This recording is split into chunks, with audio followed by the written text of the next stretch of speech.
Okay, Kyle. So, you are watching these videos and you see that there's things you have to do for the tables, right? So, for table A, right,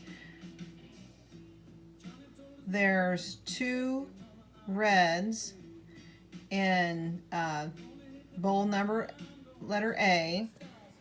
Let's see if I can make this bigger. There we go. Okay. And there are two green in bag 2 or bowl 2. So when you draw them out every time, you're going to fill an R in here and a G in here, and then in this column you put the letters together. So there's only one outcome.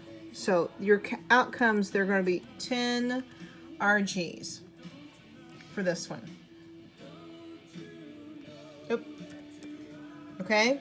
So then in part B, if you watch the little video, it says to leave the bowl number 1 alone, and bowl 2 or bag 2, you're going to take out one of the greens and put a red in.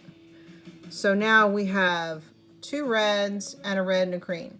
So every time in this column on your notebook paper, this is going to be a red. And in this time, there can be an option between red and green. So our choices here are going to be at random. Whatever you draw out, there can be RR. Like you could do it 4 times like that. And you could get RG would be 6. Whatever it is, it has to total 10. Okay. Now, tables C and D, you're going to change what's in the bowls again. And I goofed a little bit in the video for D. So for C, we're going to take out one of the reds and put in a green. And in the other bowl, it's going to be red and green. So this table, we're going to have the most possible outcomes. So this one can be RR, and remember, just one letter in this column and one letter in this column. And so then your possible outcomes are going to be capital R. And it could be like that happened twice. And then you could have R, capital R, little g.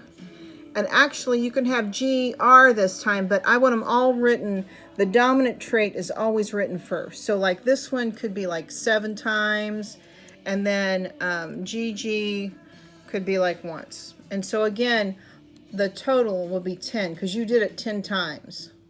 So whatever you get, you fill in the blank here for part C. Okay, now for part D, you are going to leave bowl number 1 alone, red and green. And in the second bowl, you are going to take the red one and put in a green. So there's only green that's a choice in the other bowl. So in this time, for table D, all you get is D's. Or I'm sorry, G's. G's. And your choices can be R or G here. So your outcomes for this time can be RG equals something like 5 and GG. And if you got 5 for that one, then you must get 5 for that one because it has to, again, total 10 because you're going to do it 10 times. Your numbers may not be the same. That's okay. I want you to experience it.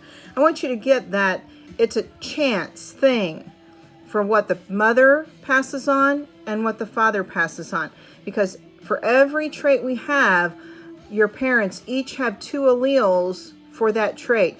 So for like hair color or eye color or, hey, do you know that like that second toe on your foot, some people, that second toe on your foot is longer than the big toe. And some people it's not. That's a genetic trait.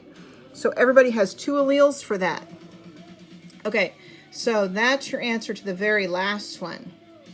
I want you to say that, what's the role of chance Traits are inherited by chance from parents. Okay, I can't type with one hand all that. So traits are inherited by chance. Okay, so I'm going to send you another video for these other questions.